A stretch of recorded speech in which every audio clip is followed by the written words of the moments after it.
Hello everyone, welcome to this episode of the Our Media Review Show here on the Our Media channel, where we get to review some of the most interesting games that happen across Europe. Mind you that the clubs are on break, but currently the national teams are playing across Europe, not just in Europe, but then also in Africa. Portugal were 2-1 victors over Croatia in the Nations League.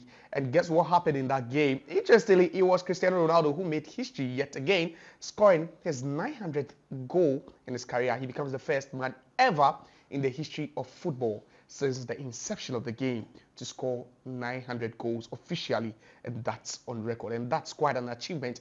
And I've been joined here by my pundit, that's Atiga Mauli Force to my right, and then also Courage to my left. They'll be helping me with the in-depth and also incisive analysis on this particular episode. Welcome, gentlemen. Thank you. You feel very relaxed. I hope you enjoyed yourselves. Yeah. Okay, but Some succulent and dense coffee in front of me, so yeah, I can see you. It's really relaxing your nerves. Of course. That's good. But first of all, you used to be a footballer. Yeah. You have played football and you were a striker during your heydays. You know, you scored some wonderful goals. Yeah. Unfortunately, we just didn't capture these goals. You know, on record. But yeah. You know, that notwithstanding, Ronaldo is also making waves.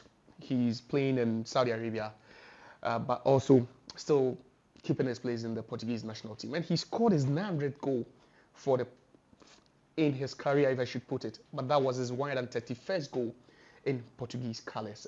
What do you make of that? You think this guy could go all out and score that 1,000th goal he's been aiming at?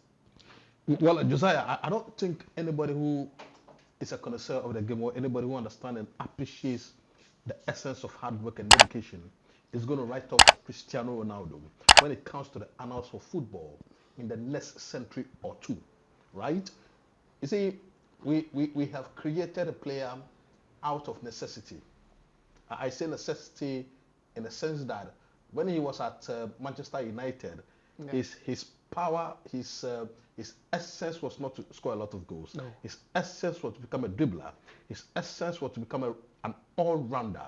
But when he went to Real Madrid, he metamorphosized himself to become a purely goal scorer. Yeah. Somebody who, at the end of the day, is hungry to get goals, and that is what he has become. You know, and to be candid and to be truthful, I don't think there's any better goal scorer in world football. Comparably, I don't think there's any. You think he's the greatest goal scorer the world has ever seen? When it comes to the statistics and the database, is there any? That is the question. You see, I love Pele, right? Yeah. I love Alfredo Di Stefano. But the truth is that statistics and data do not lie. Yeah. Yes, we have margins of error, but statistics that have been captured on video, on camera, is undisputed. And to a certain extent, we cannot argue, we cannot debate what Cristiano Ronaldo has been able to achieve per his goals record. Yeah. But we can debate and argue if truly other players have been able to achieve the 1,000 goals that they have been touted to have scored. Right? So on is that straight bullet? No, it is not. I am a fan of Pele. He's the greatest footballer the world has ever seen. You think it's not Cristiano Ronaldo? No, it is not. It is not. What I am saying is that the greatest goal scorer that I have seen, not the greatest footballer, the greatest goal scorer I have seen, the lengths to which Cristiano Ronaldo has gone to metamorphosize himself, right, to up his game from a merely skillful player into a great goal scorer is unprecedented. And the change is unnerving, the change is cataclysmic for everybody to see. And I am certain with the dedication and the hard work that he puts into his game, 1,000 is achievable. And he's 100 goals away from scoring 1,000 goals. He's 39 now, and he'll turn 40 in February. But the argument is also that, you know, Pele during his time says he scored over 1,200 goals, which only 700 and above has been recognized officially by FIFA. But talking about Ronaldo, there's been generations, since football began. Kaij, you think Ronaldo would have scored these number of goals if he had played in the era of Pele and Maradona? No doubt. There's something about the numbers concerning Pele. You see, every time the numbers keep increasing. Anytime Cristiano Ronaldo Yeah, even on his, I think anytime on his a player- Instagram page, he has 1,200. He says he scored 1,200 and more. But FIFA says he's only scored 700 plus. Yes, the Brazil media keep changing the numbers. Anytime a player is approaching the figures, they claim they are Okay. paying. But no one is even yet like closer to You know, 1,200. it is not a debate. I get to the point. I gave it to Pele and FIFA, but at the end of the day, we cannot capture all the data to be accurate. Yeah. If you look at the era of Pele in the 50s, the 60s, and the early 70s, data is not as captured as it is today, Yeah. right? Yeah. So there's always going to be a disparity. And they mentioned a chunk of those goals as friendly games or goals that occurred unofficial games. You know, we have to lay emphasis on certain aspects of the game. What are unofficial games and what are official games? Games that were official or unofficial 50 years ago might have a different title today. Of course. Right? So at the end of the day, it is for us or it is for FIFA to be clear, to be lucid on the type of games that Pele scored in. I think, you know, the clarity comes in the fact that they stress on the fact that Ronaldo's 900 goals doesn't include friendly games, goals scored in friendly games. Yes. So 900 in So official imagine games. So Ronaldo it's, I think, his preseason games. no, friendly so you matches. don't count those goals. So, but talking about Ronaldo and, you know, his impact in football, you think in the days of Pele where, you know, there was no offside rule, you can stick to, you know, very, very close to the goalkeeper, the opposing goalkeeper, as much as you want. Ronaldo would have even scored, you know, twice the number he scored already. I wouldn't say so because during their days they also had a lot of difficulties, such as certain fouls were not awarded. It was more those physical days. then, wasn't Yes, it? because I could remember Maradona used to wear 4 different shin guards in a single game, and then taking on players from pole to pole. And I don't think it will be you could have replicated that thing in this era. So there are a lot of things. I wouldn't say Ronaldo would have been able to score more match goals as much as Pele did, or if when you bring Pele back to this era, he would also surpass Ronaldo, because there are two different eras. Certain things, technology has come into the game now. The offside rules, there are a lot of inconsistencies. There are some goals who will be accepted in other competitions, and then you scored same goals in another competition, it will be ruled offside and then stuff. So, but don't you make that even makes it even easier for Ronaldo, assuming he was playing the days of Pele where there was no offside rule, there was no VAR, you know, he could just be a meter ahead of the last defender, you score a goal and it would have still, you know, counted as a goal. Don't you think, you know, that would have even gone his way in his favor, and maybe the tally of 900 we are seeing now could even be more than that? Let me ask you a question, Josiah. When we compare Floyd Mayweather, right, to Pernell Whitaker, are we going to be right in saying that Whitaker was better than Floyd, or Floyd was better than Whitaker? Different generation. Different generations also. Yes, but we are talking about, you know, how the game has evolved now. Every sport keeps evolving. Of course. Yeah. So at the end of the day, you see, the science that we know today, we did not know yesterday. Yeah. The boots that we used today, you know, today we have different types of boots. Yeah, very light. We have boots for speed. We have boots for control. We have boots for goal scoring. Yeah. And we have general boots altogether. Yeah. In the 60s, coming all the way to the 80s, we only have one type of boot. Yeah. I get to the point. Which were formed from kangaroo. The kangaroo leather. You see, so at the end of the day, there are things that have changed. The way we even train has changed. Nutrition has changed. Diet has changed. Every single aspect of the game has changed. So is it more difficult now than it used to be then, or it's less difficult now because we know how technology has impacted the game? It has really evolved the game, and there are sophisticated machines now. You know, technology that's even making the game even less enjoyable according to, you know, the masses. So would you say it's easier now to score 900, or it's easier to score 900 back then? Which one? I'm not in a position to say that. You see, I don't want us to pitch two errors together.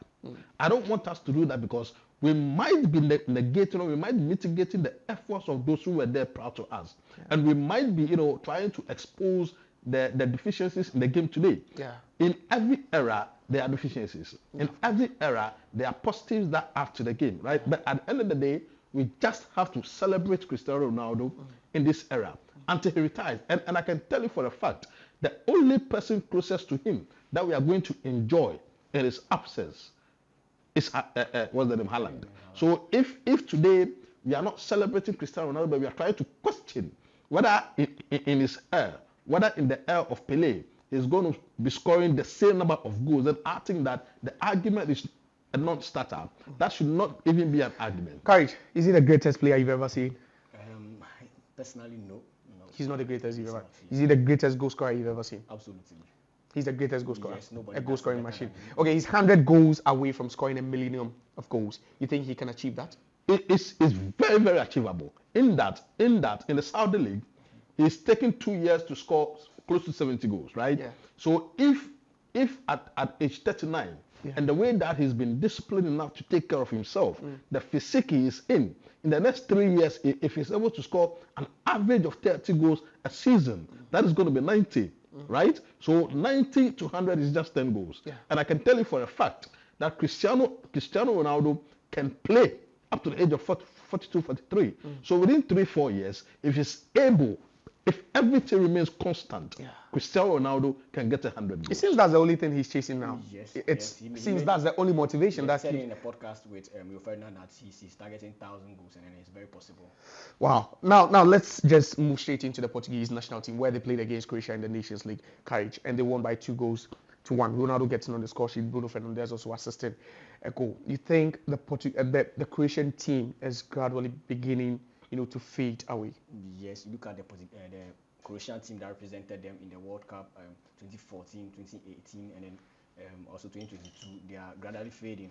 You look at in terms of players, they've not had a striker since 2022. Yeah. You look at the game they play. yeah. Yes, since Mandzukic retired, they've really forced to have a decent striker. I think the match they played against Portugal, they played Luka Modric as a false 9, and then they packed their midfield with Kovacic and the likes. You see, for player, I think they lost a player like Vlaskovic and then the likes. Yes, and then they are really suffering to regroup and then get their golden generation back on track. They didn't suffer that much because it's just a 1-goal margin. Portugal, on the other hand, they had a lot of talents. You see, they could represent same quantity of players on the pitch, which is their second 11, and then still do better. So I think it was a fair result. They played a game in Portugal. Portugal winning 2-1. I don't think it was something bad for the Croatian team. They should pick the positives and then get into the next match with more energy, and then they are good to go. You think Portugal are still a force to reckon with? Ronaldo at age 39 still leading the lines for them. I don't think any serious team will have a 39-year-old lead the lines for them. It's not about the age. It's about the quality. It's about the kind of players that Portugal are going to be able to have to replace Ronaldo. You don't necessarily have to replace him. You have to have a ready-made. But the question is that, can you have a ready-made for Ronaldo? No. So it's like telling me that Lionel Messi should retire, or Lionel Messi should be replaced in the Argentine national team. These are players that are going to go out on their own. These are players that are going to go out on the high.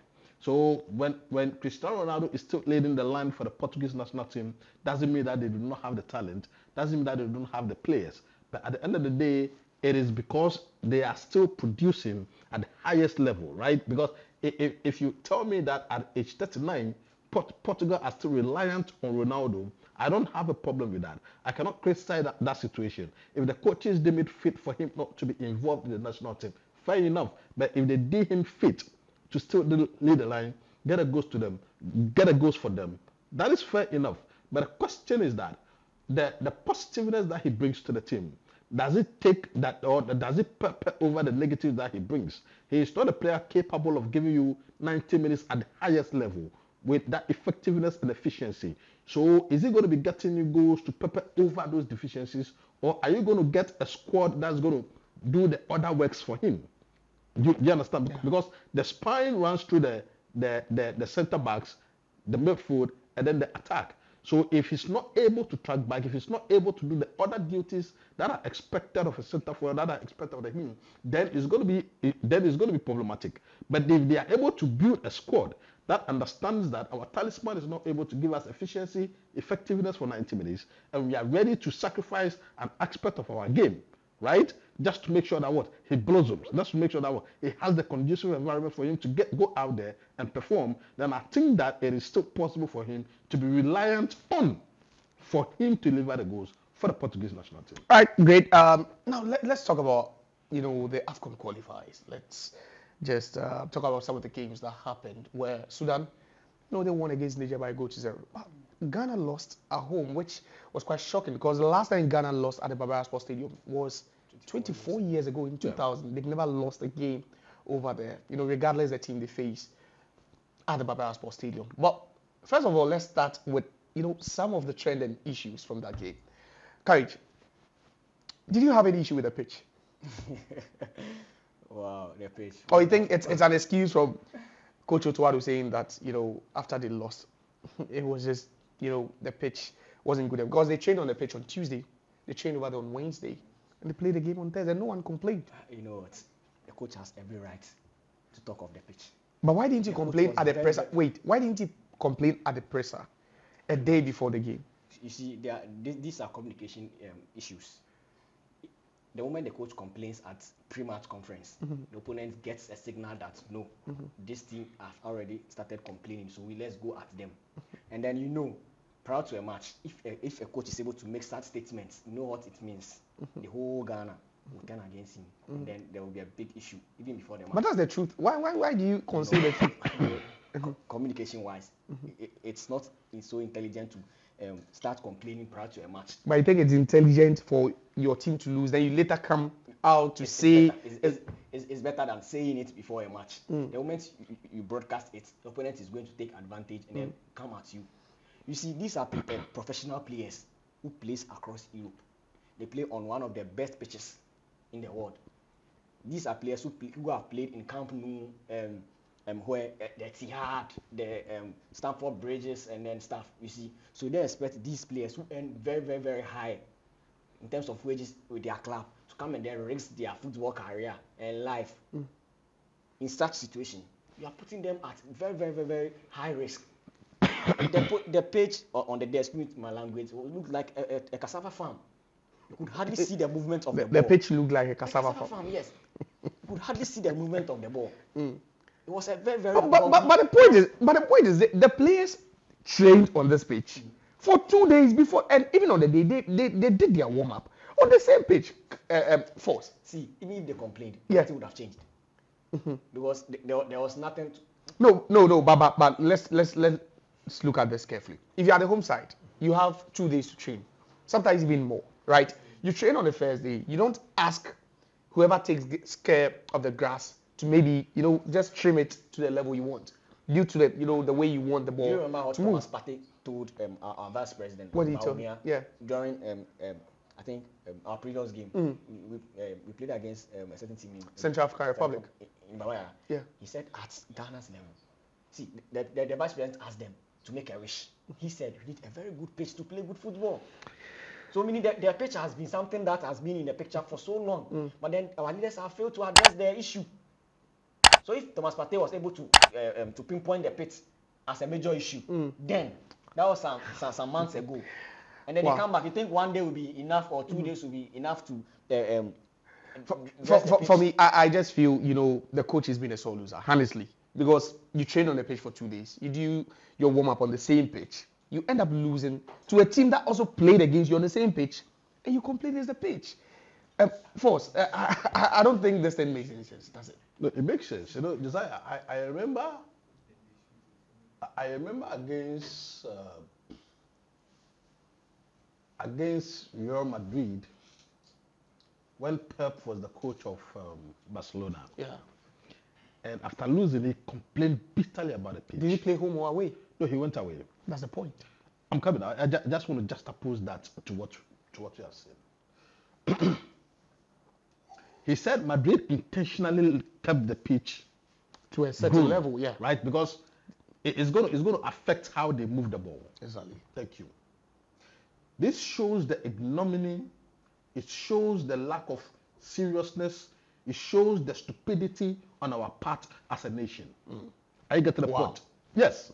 You see, we have to be frank to ourselves. I blame CAF for approving the Barbara Sports Stadium. On which conditions? I don't understand. Maybe you need to explain, because the stadium met. Listen, the stadium met. Listen, it met. No, listen. Josiah, listen. No, I don't want you to listen.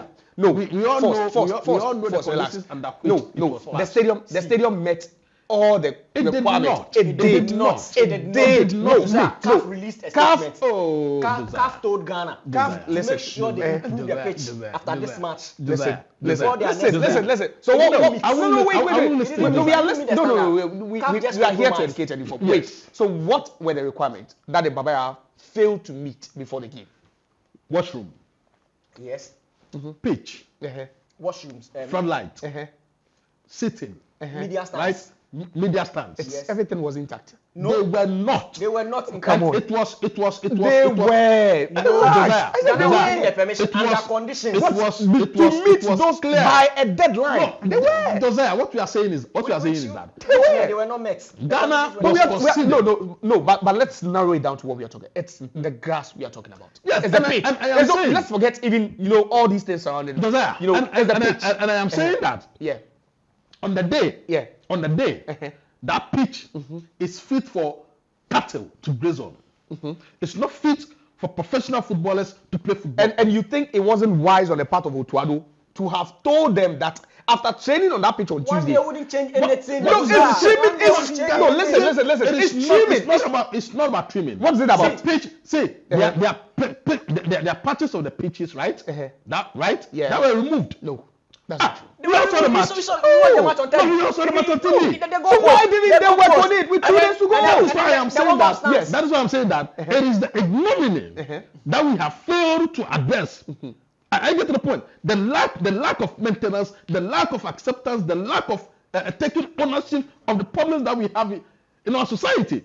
Because at the end of the day, like you justifying that the pitch was good, I can tell you. I'm not saying the pitch because you had the chance to train on the pitch and I am for saying, 2 days. What do they have to do about the pitch? The players can do nothing, absolutely about the pitch. I get to the point. After training 2 days on the pitch, What can they say? NSS has been very, very. What can they say? They brought out a picture, a Photoshop picture. They brought out. There are no words to describe such picture. They brought out a very, very, very neat images to shut down the whole Ghana that the pitches were ready. A very, very green and what Well watered pitch. That was what they they showed. colored the pitch. no. How So about now you the also- argument is that you have that. That's your home. That's a pitch where you've not lost any game on for 24 years. You get a chance to train on this pitch for 3 different times before playing against an opponent on that same pitch. Yeah. What's the excuse? Josiah, did you watch the match? You were there. You He ran was on commentary. the I'm coming. stadium. You ran commentary.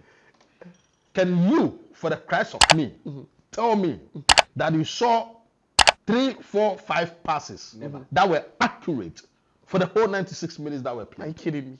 No, Are you kidding me? we all watched the match. So you think that the pitch am saying- is solely I to be am blamed? saying- No. You think Josiah, Yeah. I am saying that Yeah. the pitch is a reason. I am not going to say that it is the totality of the reasons why we lost. I get to the point. And I am happy we lost. So it aided Angola more than it did. It did not aid Angola.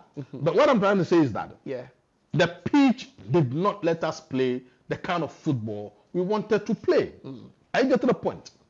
In that, as a team, when the ball is on the floor, there are absolutely no team in Africa that is better than us. Okay. Because we've got technical players that are comfortable with the ball. But even yesterday, you saw Kudus struggle. Kudus is one of the best handlers of the football when he is with it. You see Thomas Partey But struggle it with wasn't, passing. due to the defensive setup from Angola. No, you don't think it was not. You see, how you even move the ball becomes a problem on a pitch that is as dry as what we used yesterday. You see, the point is that we have to take notice of these problems and as a country rectify them. Because if we are not, and we are saying that the team is not good, yes, the team is not good. We are building them, right? So at the end of the day, what are we doing, right, to pepper over the problems that we have? Okay. In that we have a pitch that is problematic. Yeah. We have a pitch that the whole NSS says that it is more important to have concerts on them than play football on them. So at the end of the day, if the Black Stars loses and their coach is justifying the reason for which they lost on the pitch, on what basis do I say no? He has absolutely every right to say that, Josiah, and I support him. And not that tactically he got No, out. it was not. You don't think tactically he got Yesterday's outwitted? He got outwitted by Josiah, yesterday's match was not a tactical banter. Okay. How did they go? Okay. There was a miscued ball, a field clearance. On any day, that ball would have been cleared. So you think it was due to it was a bad. It was pitch. So the player failed pitch. to clear that ball due to a bad. It was a pitch that got the ball stuck. Yes, and then the ball got stuck. But they've been moving the ball throughout 90 minutes. And I am saying that in that instance, when Abdul, right? Yes. When Mumini cleared the ball. Mumin, yeah. If the pitch were smooth. But he had passed the ball from that same position. Wait. He had passed the ball from that same position for the entirety of the 90 minutes. In this game, in this situation, he was falling. He was falling. So there was not was he standing upright? He was falling. There was no much pace on the ball and momentum on the ball. But if it were a smooth pitch, the ball would have traveled at a greater velocity compared to what it did with. Do you understand? So it would have gotten away from the Angolan centre forward but why are you not accepting the fact that the Angolan coach just got his tactics right on the day? This is not about tactics. No, this is not about tactics. To pick a this is not about tactics. You see, sometimes you can lose a game not because you were tactically inept, but just that things did not go your way. Yeah. And I can say that yesterday was such a day. We did not lose because of tactics. We did not lose because they were technically better than us. We lost because conditions are not appropriate for the boys to express themselves to the highest. But you created a better chance. You created a better chances on the day. Right? And it's also as a result. You created a better chances on the day. On similar pitches. Majority of All right, so it's getting getting even more interesting and heated here in the studio, but it's the review show on the RBD channel where you can also have your say in the comment section. Don't forget to subscribe first to the channel, but then what do you make of Ronaldo scoring 900 career goals in official games, and he becomes the highest scoring player in the history of football officially, not in unofficial games like other people claim that they've scored over 1,200 goals. That's Cristiano Ronaldo. And then also Ghana are losing by a goal to 0, shockingly, at the Baba Sports Stadium. A stadium they've never lost a game at in the past 24 years. Most Ghanaians are saying it's the pitch, so NSA should be hanged. Others are also saying that Otuado just failed to get his tactics right. What do you think?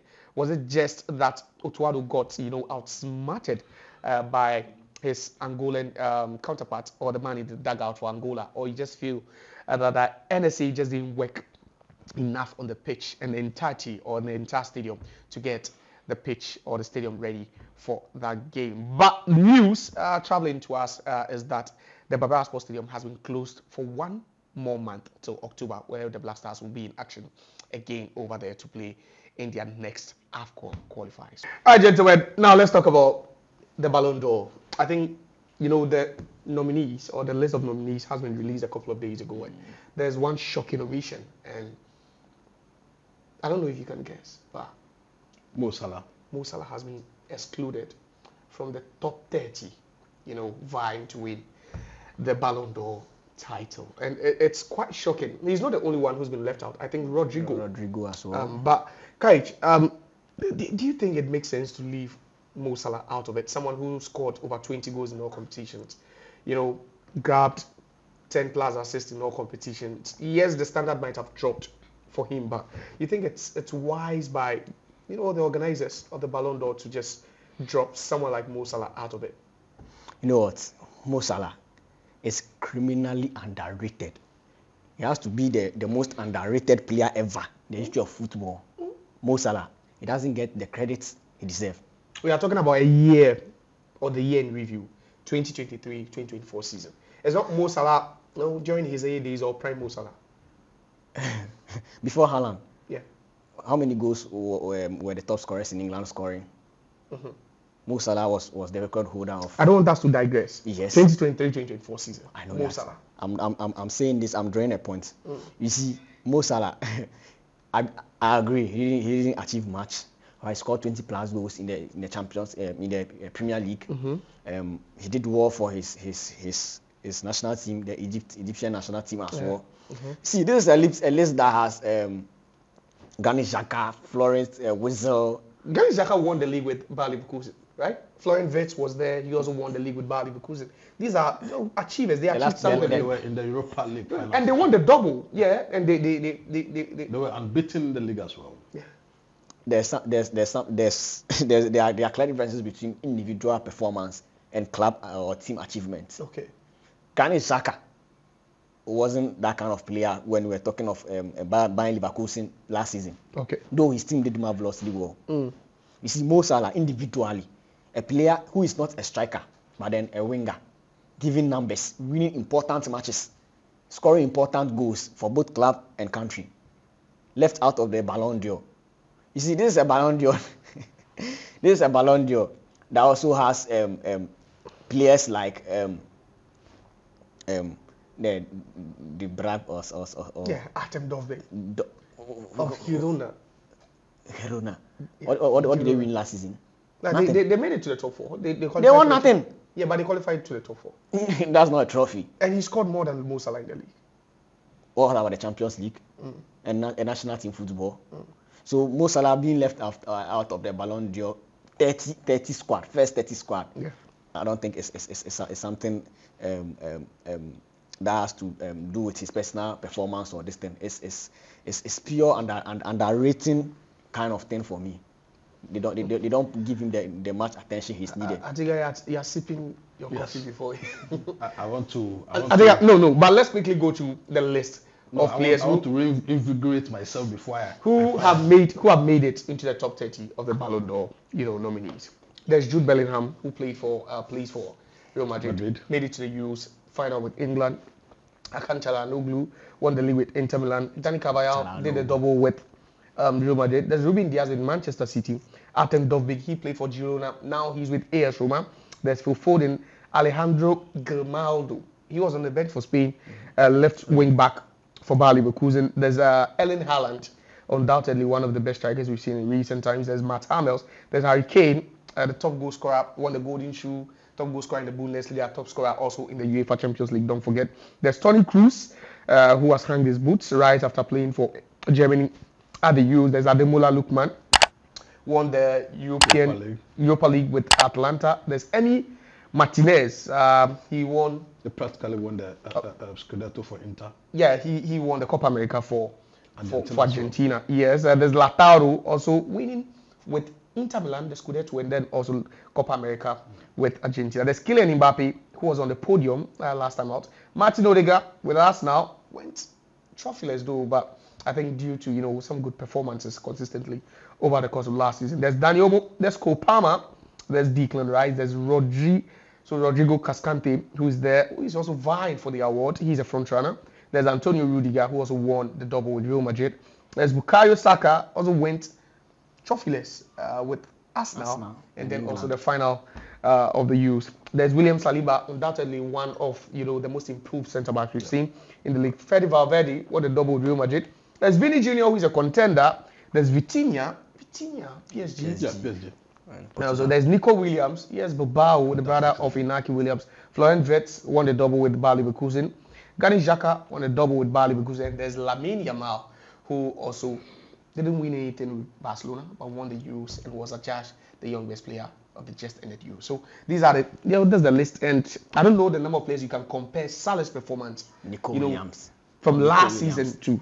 There's quite a lot over it, but you think it's just fair for the French football magazine to just cut or just omit Salah from the list? 2023-2024 says I don't think that any member in that 30-man squad would justifiably be taken out for Mo Salah to be placed in. Yeah. If you look at the year under review, I'm not talking about the totality of what Mo Salah has been able to achieve in English football or in the talent that he possesses. But last season did not really go well for Mo Salah. That is an undisputed fact, right? Because last season, coming to the latter part of Jurgen Klopp's era, things did not really go well for Liverpool as a whole as well, to the extent that people were saying that Mo Salah might leave because of the performances that he was churning out. So I am not really surprised, because if you look at the numbers that the players on the list posited last season, they were far greater, they were far much more elaborative than what Mo Salah was able to achieve last season. And my current say individual performances. If you look at the list, the 30-man squad, the person that I feel should have been included, that is not included, is Rodrigo. And who is he taking out? Because already you've asserted that you don't think anyone the performances. For Salah. Yeah. For Salah.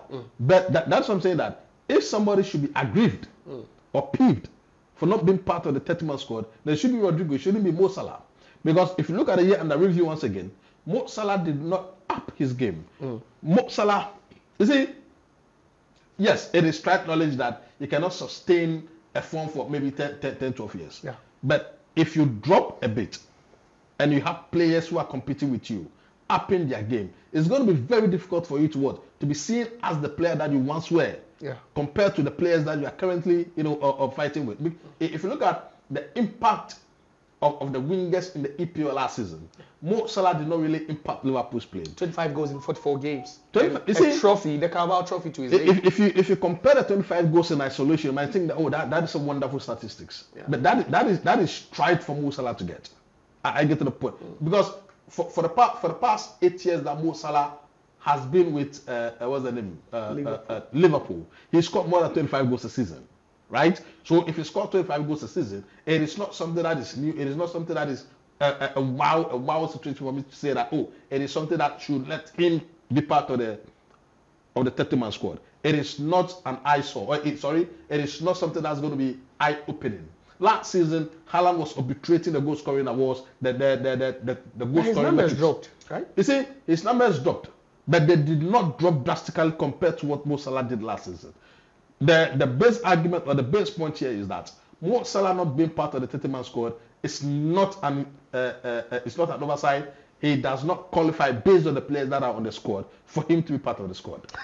Interesting. All right, then to another legend, that's Cristiano Ronaldo. And Cristiano Ronaldo has only won the Euros with Portugal. That came in 2016 on French soil when they beat the host nation to win it. And that's the most memorable goal would ever score in his career, I think. But he's saying that winning the Euros, is on the same, wavelength, or is on the same pedestal as winning the World Cup. It's in terms of equivalence. He just believes, it's the same thing. If you don't win the World Cup, you win the Euros. It's a tournament that's been played every 4 years. So it makes sense. The Euros where you have the creme de la creme. Yeah, despite the fact that you don't see the likes of Argentina and Brazil also competing in it, but you still play against some of the top national teams across Europe. He's saying that yes, winning the Euros is equivalent to winning the World Cup. No, Foz, do you agree with him? Yeah, I agree with him. This is synonymous to Cristiano Ronaldo giving up on the World Cup. But he's definitely going to play in the 2026. You see, I to a certain extent agree with him. You agree with him? No, that's what I'm saying, that to a certain extent. I don't know. Do you agree with him? Don't try to, do you agree? No. In the law court. First, wait. No, this is my court. You see, First, this is my court. You can plead. This is my court. Yes. You can plead the fifth. Right? If you don't want to implicate yourself. No. Do you agree with Ronaldo? So I don't want to plead the fifth. I want to answer. Do you agree with Ronaldo? To a certain extent, the inconsequential aspect of what he said is the problem. That it is not an equivalence to the World Cup. I get to the point. Yeah. But to agree with him, it is as difficult winning the European Championship. But those were not his words. Oh, you see, you can try to justify, you can try to juxtapose what he said, right? Compared to maybe winning the Olympics. Do you understand? After Brazil has won 5 World Cups, they were saying that they wanted to win the Olympics. Yeah. I get to the point. Brazil could have said that, or the Brazilians could have said that, they're satisfied with winning 5. But they've won the World Cup. This is the situation where they've won the World Cup 5 times, more than any other country in the history of the Mondial. Now, after winning it 5, eager to win, yes, eager. But this is the point where they have won already. They've had a feel and a taste of winning the World Cup, so they can crave for the Olympics. But Ronaldo doesn't have the feel. He has the feel of winning the European Championship, but not the World Cup. He has the feel of winning the what's the name? The Nations League. The Nations League, but not the World Cup. So yes, that's why I'm saying that comparatively, what he said is not out of place totally. You can compare and contrast. Okay. But at the end of the day, The World Cup is the biggest prize, not in football, but in sports. Yeah. Not even the Super Bowl can be compared to the World Cup. Not at all. If you look at the numbers, the numbers that took him towards the World Cup, yes, he knows that he might not be able to win the World Cup before he retires. So why don't he take solace in the fact that he's been able to lead Portugal to win the European Championship and the Nations League? I get the point. If Lionel Messi had not won the World Cup, Ronaldo would not have made that statement. But because Lionel Messi had gone a step further in winning the World Cup and the Copa America, then it is left for him to justify the reason why he hasn't won the World Cup. So at the end of the day, you think it's a fair statement for him to make? It is a fair statement to an extent. It's a fair statement. It is a fair statement to an extent. Is it a fair statement to make? To an extent. Is it a fair statement to make? To an extent. Courage. Ronaldo says, I think he never thought, when his career started to blossom, that Lionel Messi would lay his hands on the World Cup. Yeah. He never even dreamt of it. He never imagined it beyond his wildest imagination that Lionel Messi will end up winning the World Cup and 2 Copa America titles. Now Ronaldo is left with 1 Euros, which is quite to some extent equivalent to 2 Copa America titles. You get it? But but he's saying that he just feels that, with what he achieved with Portugal 8 years ago, winning the Euros, you feel it should be equivalent to winning the World Cup. That's what Ronaldo says. You think it's a Cristiano Ronaldo is an emotional being. There's no way, not even a 6-year-old kid will accept something which is categorized like European to surpass something which is also called the Mundial, the world. These are 2 different trophies, and then one is always bigger than the other. Even Christopher Katongo say winning the AFCON is equivalent to winning the World Cup. Never. It will happen. But he's not said it. But it doesn't mean he can't say he's not said it. No, but it doesn't mean we can't hear. Make sense. The Euros is just like the AFCON as well. It's equivalent or Commodore Cup or some this thing Kusafa. The Asian Cup. Yes, Asian Cup. Or yes, Asian Cup. You see, the World Cup consists of the whole world. It's Europe, Asia, Africa, all coming together to play for a single trophy, which is the World Cup. In the Euros, even in the Euros, he wasn't even the hero, but let's say he was the captain. But you still get to play some of the biggest teams in the world in the Euros, right? Yes, some. Yeah. But not the entire. It's just same as the World Cup, where you get. Do you meet Brazil? No, you don't. But I'm saying that's what I'm saying. I'm saying you get to meet some of the biggest. We are not talking of some. We are talking of whole. But in the World Cup as well, you don't get to meet all the biggest teams. You get to meet some of the biggest. You get to meet all. Not all. You don't play all the biggest teams. You play all of them. Did France meet all the biggest teams in the world? No. The teams France met beat the others. Did Argentina meet all the biggest? Argentina met beat the others. Yes, so you need to be the best to meet certain teams. So if you are not being the best, how will you be able to advance?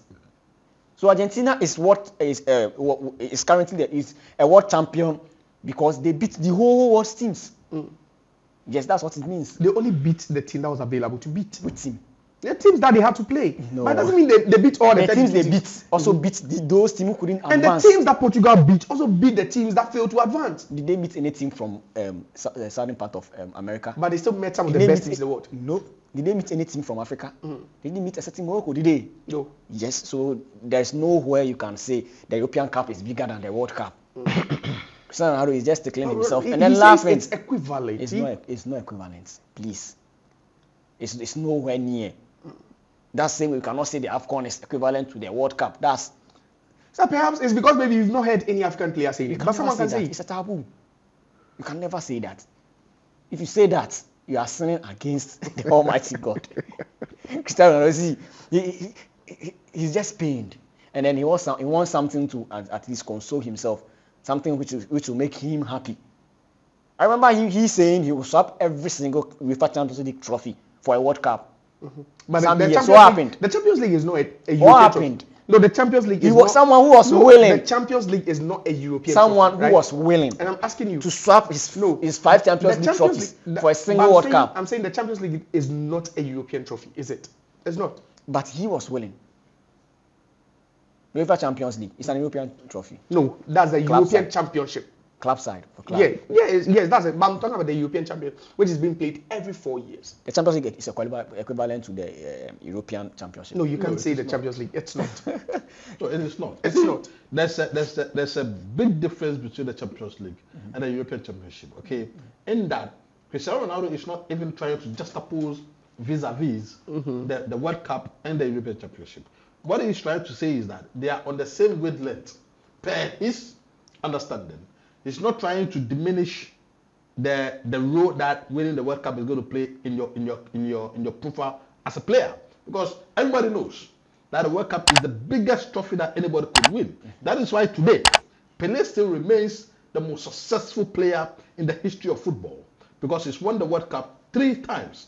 Absolutely nobody has been able to achieve that. Kylian Mbappe came close to winning his second trophy in 2022. He couldn't.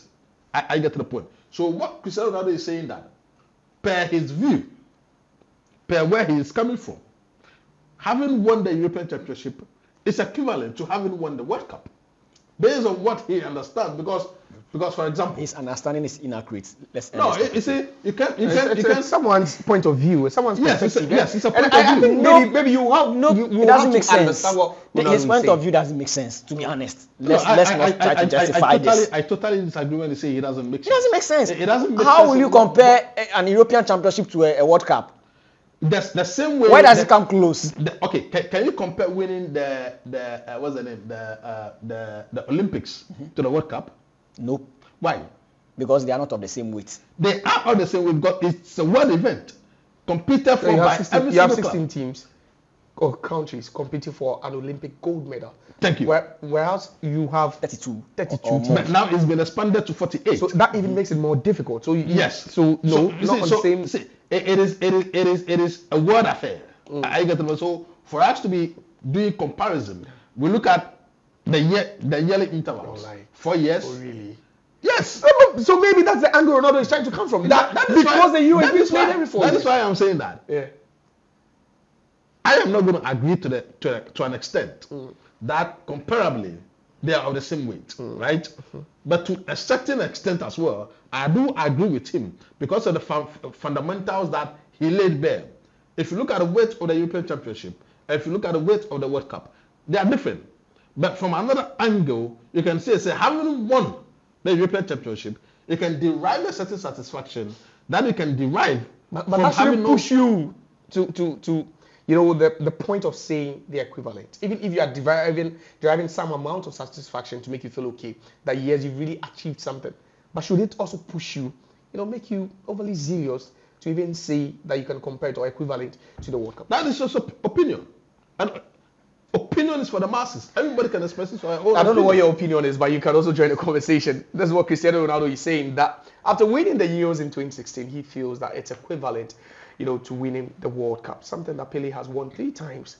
And that makes him being regarded as one of the greatest to have ever played at the game. But Cristiano Ronaldo, who has never ever even played in a World Cup final, is saying that winning the Euros is quite equivalent to that one.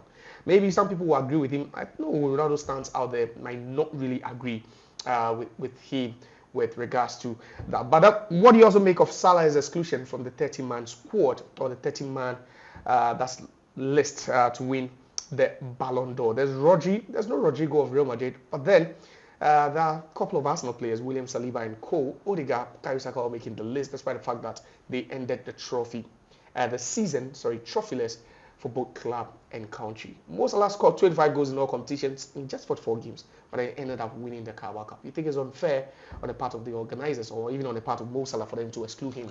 He's one of the greatest, though. So this is where we draw the curtains. Thanks, but don't forget to subscribe to our media channel. Bye for now.